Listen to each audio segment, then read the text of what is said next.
The Premier of Alberta, Danielle Smith, joins me now. Madam Premier, you were a big Trump supporter. You went to Mar-a-Lago. You went to the inauguration. Are you still a Trump supporter?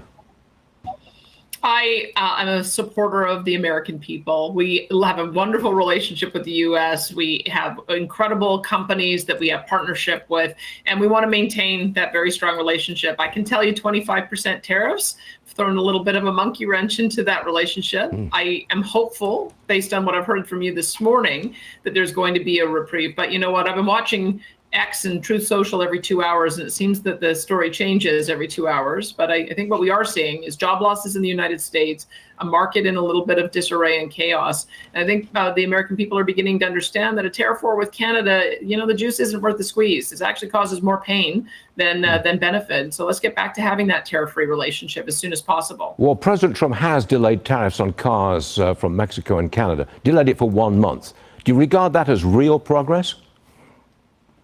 I think if we can get to a renegotiation of the USMCA faster, I think that would be real progress. I mean, the report I just heard suggested that would be extended to all products that have a zero tariff. I mean, you have to remember 97% of the products coming from Canada have a zero tariff on them. So if that's where we're actually going, then I think that would be very positive. And I hope that can be maintained for the benefit of both our countries. There is an expectation of an announcement coming this afternoon. Full USMCA reprieve may come this afternoon. That's why our stock market here in America has come back quite a bit now. You're down 278 on the Dow.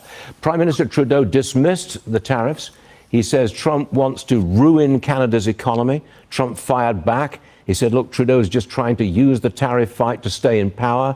I have to say, though, Madam Premier, that his popularity, Trudeau's popularity, has gone way up since this tariff war started. Well, let me assure you, 3 days from now, there'll be a new prime minister. The Liberal Party is going to be choosing a new prime minister. And then I suspect in pretty short order, we'll get into an election and maybe have another new prime minister by the end of April. But what we do know in Canada is having somebody with a 4-year mandate so that we can get down to the hard negotiations is going to be in the interest of both our countries. So I've been advocating for us to get to an election as soon as possible, but we'll have to wait just a few more days to see when that election call is going to be precisely. But I can't envision a scenario where Justin Trudeau is going to have the support to stay on. So you can rest assured that there'll be a new face at the table.